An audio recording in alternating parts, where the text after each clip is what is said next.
Hi everybody and welcome to Heel Heat. This is our Ring of Honor show for the week. My name is George Coles. This is my tag team partner, Bull Buchanan. Gary Rhodes, everybody. And we're going to go right into the show. We had Nigel McGuinness addressing the Ring of Honor locker room about the happenings with Scum from the Internet pay-per-view. Basically, Scum's trying to take over. They're banding together to stop it from happening. I like Scum, dude. I like all the expansion. I think it's a smart move for this company. Do you like all the guys that got added? Oh yeah. I mean, even Matt Hardy, because Matt Hardy fits the mold. Exactly. He's against Ring of Honor, so why not have him in there? He brings name credibility. I'm not a fan of his, but he's going to bring more asses to the seats, I believe. You know who I really liked out of all of them that they brought in for Scum? What's that? Cliff Compton. Yeah. Glad to see him get another chance on national TV and not be part of a stupid 50s gimmick. It's true. Damn true. Or be part of a stupid biker's gimmick somewhere else. Damn true. Just saying.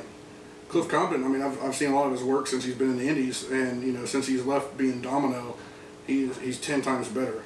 The guy had a shitload of potential there, and they stuck him with a shit gimmick, but they were getting over, I believe. Yeah.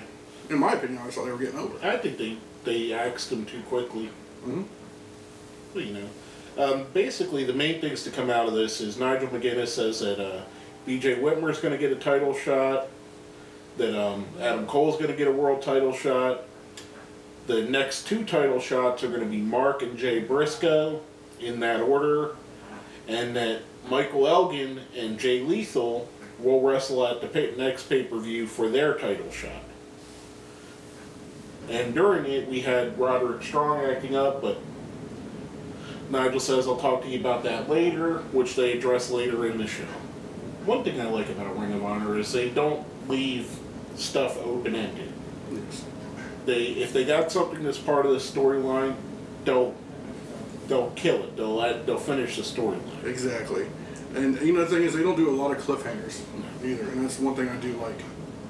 Now, then, the first match of the night had ACH and Tadarius Thomas versus the American Wolves. I think this is the first match that ACH and Tadarius have teamed up. It's the first that I can remember. I thought it was a good match. I like the fact that the American Wolves went over on a team that's never tagged together before, although they did let them get a lot of their moveset in and a lot of their skills was able to shine through, even though this was really more of a match to remind people how good the American Wolves were.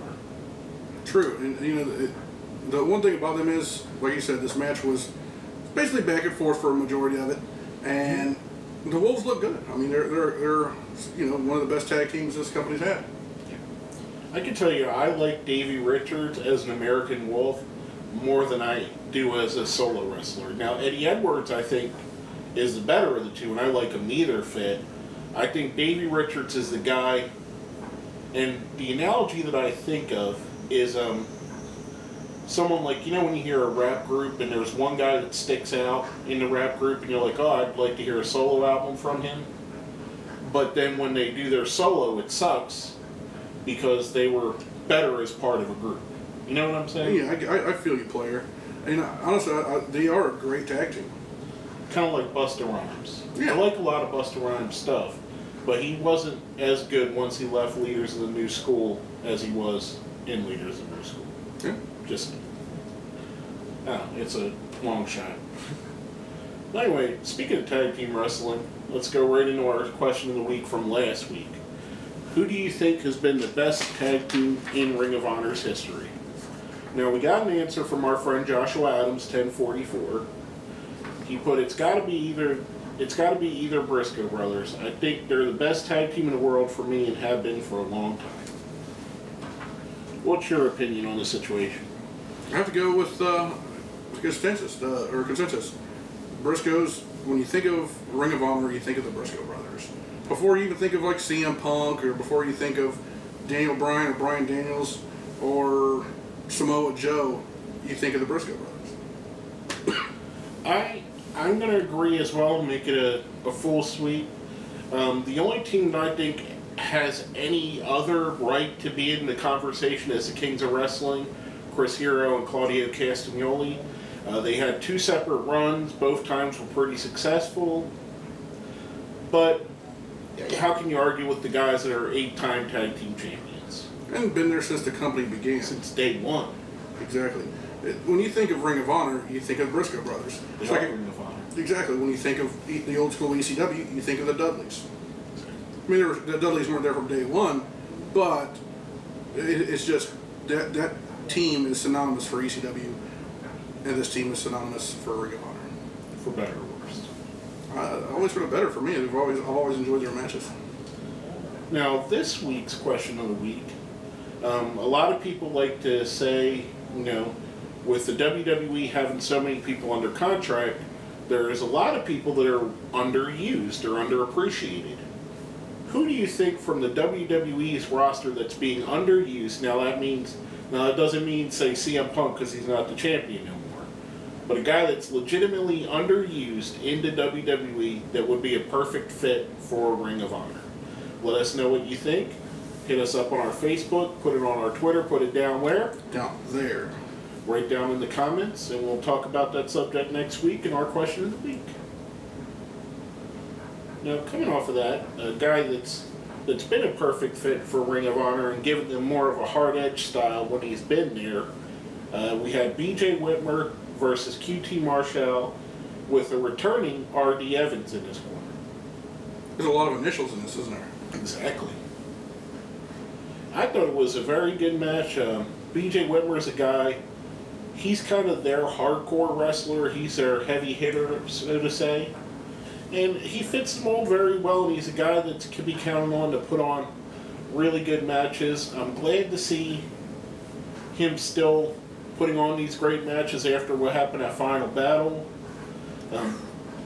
I liked his little feud he had going on with Charlie Haas and Shelton Benjamin before him and Titus split. I like the fact that he's going to have an instant feud with a member of Scum with Titus, since they are broken up now. I like where they're going with his character. I like the match. I thought, these two really put on a decent match. Yeah. So, I mean, I just, all the initials and, all the joking aside, but these guys really meshed good together. Exactly. And speaking of mesh, we had Truth Martini coming out with a new segment called Truth is Hoopla Uncut. He had his, the World TV Champion Matt Taven was there, as well as some of the Hoopla Hotties.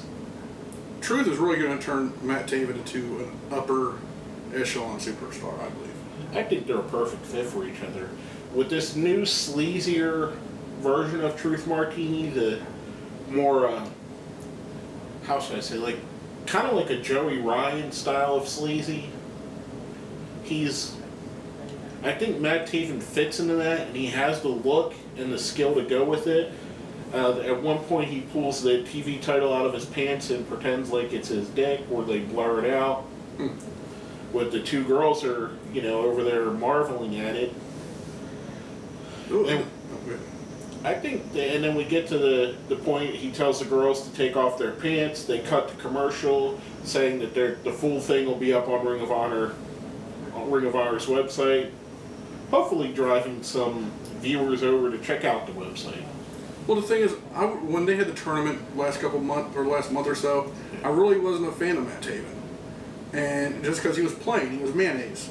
Now the dude has really stepped up with Truth. And I think, like you said earlier, these two really meshed up great together. He added some flavor to it. Exactly.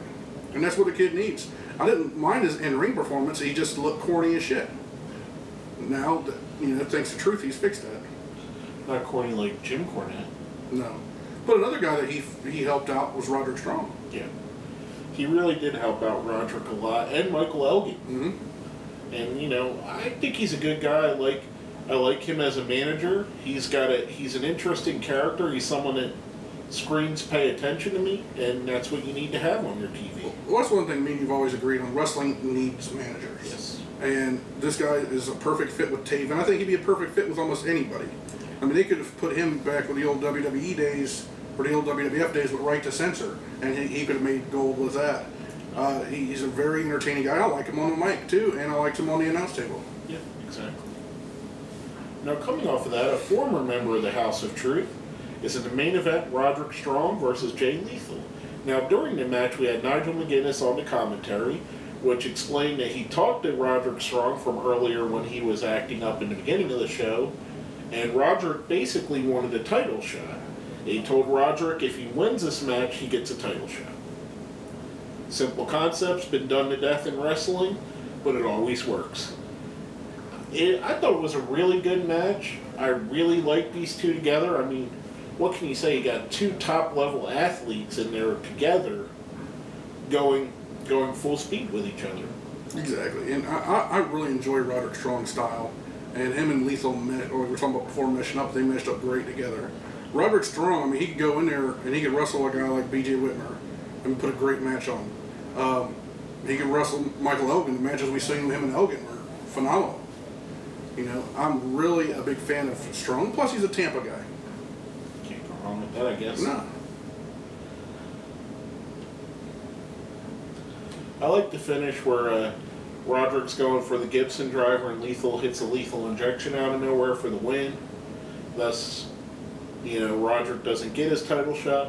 Although I do think that he'll find a way into the title picture because he's too good to be kept out of it. Oh, definitely. And it was a really good main event. Overall, a really good show altogether. 3 pretty good matches, two really good segments on the show. I thought it was solid all around. So what would you rate the show? On a scale of 1 to 5, 5 being the best, 1 being the worst, I'd give it a solid 4. I agree with you. Not that there was anything bad to it, just it just missed that little thing, you know, just something. There wasn't that spark. Mm-hmm. But you know, all the matches were good. They kept my interest. They were entertaining. The segments, like I said, they were entertaining as well. It didn't have that one thing. In 2 weeks, I'm not really going to remember this. You know what I mean? You know, and the thing is with Ring of Honor, it's a 1-hour show. Yeah. But to me, it's probably the best 1-hour show, 1 hour worth of wrestling a week. Yep. It don't have the production that Vince has or even TNA has, but it's just a good show. It's about wrestling, and it's for wrestling fans. Yep. You know, that's why ever since you got me on the show, dude, to Ring of Honor, I really am blown away. It reminds me of old school wrestling, the way it should be. Exactly. And basically, that's all I got to say about the show. Is there anything else you need? That's it for me. My name is George Coles. Gary Rhodes. And this has been Heel Heat.